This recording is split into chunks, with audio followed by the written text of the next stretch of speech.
Today I want to talk about Sarah Wollaston. Who is Sarah Wollaston, you might ask?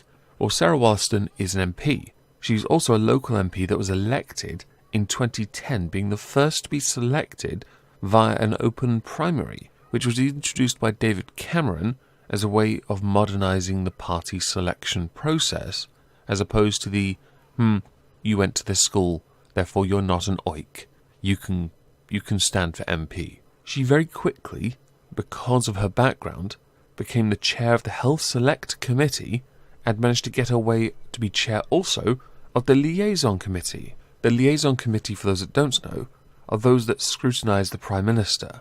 On top of all of this, she is also a renowned flip-flop. For example, she sponsored a 10-minute rule in 2011, introduced by, I believe, Skidmore, which called for a law to be changed so that any MP that left their party was made to resign. This is going to come up quite soon, because that would imply at the time she was a Conservative. The flip-flopping on that will be apparent soon enough. She was also a renowned Eurosceptic, voting for a backbench attempt to trigger an in-out referendum in 2011, and then subsequently voting to cut Britain's contributions to the EU.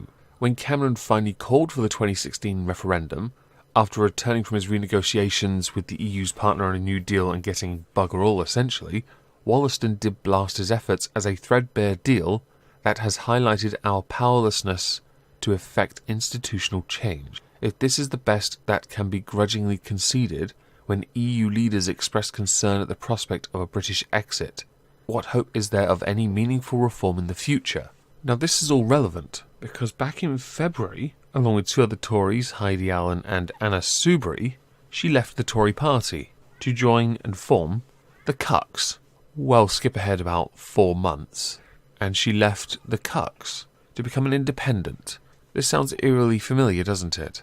You're right, that's because Chuka Umunna did the same thing. Well, as of a couple of days ago, Sarah Wollaston has joined the Liberal Democrats, completing the pilgrimage that Chuka Umunna himself took when he decided to leave Labour, form CUK, TIG, whatever they're called now, and then join the Liberal Democrats. It's Mecca for them, because they are now Remainers, which is where both flip-flops have now taken place. Sarah Wollaston, being a Eurosceptic, now wants to join the Liberal Democrats and has, on the pretense of remaining in the EU.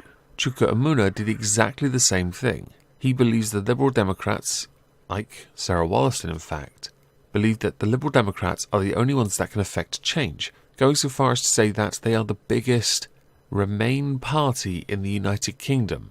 Now, for this to be true, you have to include their seats within the EU Parliament, because otherwise SNP kind of have you beat with MP representation alone, and they are a Remain party, no matter how hard they try to maybe kind of ish accept that Leave won, which they don't.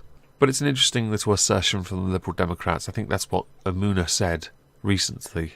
In a recent interview with Radio 4, BBC Radio 4's Today programme, she said that making the unequivocal case for us to remain at the heart of Europe and tackle no deal, which would be a disaster. It is a time of national crisis and people want to see a single unified force making the case against no deal. If that was the only reason you joined the Liberal Democrats when you were at best a moderate Conservative, post-Brexit's going to be a real bitch for you. It should be stated, I don't believe, even with the majority that she holds in her current constituency, that she will hold her seat when the next general election happens, which could at this point happen at any time. So it will be very interesting to see what happens to her constituency next, which voted Leave, by the way. So yet again, another MP doing what is best for themselves as opposed to what is best for her constituency that voted a different way. As far as the flip-flopping goes, I think it is a sorry state that on a number of issues, Sarah Wollaston has not been able to hold a consistent position.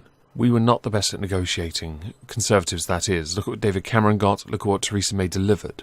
Neither were able to get a good deal for us, only things that benefited everyone else. We made concessions when apparently red lines existed, which I find to be quite amusing and sad. Therefore we should leave. It will hurt us. It will hurt the EU too, you know. It's why, if we're going to go down this path, we should prepare for it. Better to have and not need than need and not have, right? I do think everyone's making a mountain out of a molehill on this because I believe we are capable of securing trade deals quick enough to alleviate the burden of no deal. But nobody seems to have the faith of this and believe that the only safe way to do this is to stay in the EU, an organisation which couldn't negotiate a deal with the US in the first place. Yet, the US themselves, John Bolton and Trump, believe we can negotiate a deal. I'm assuming because of wrongthink we're not allowed to negotiate with him, right, Sarah? As impressive as you had a start to your career is now going to flounder because you're a Liberal Democrat. They are, have and will always be a third-rate party that never really represented Liberals and now definitely don't, because in their mix they have people who have self-serving interests that contradict their own principles.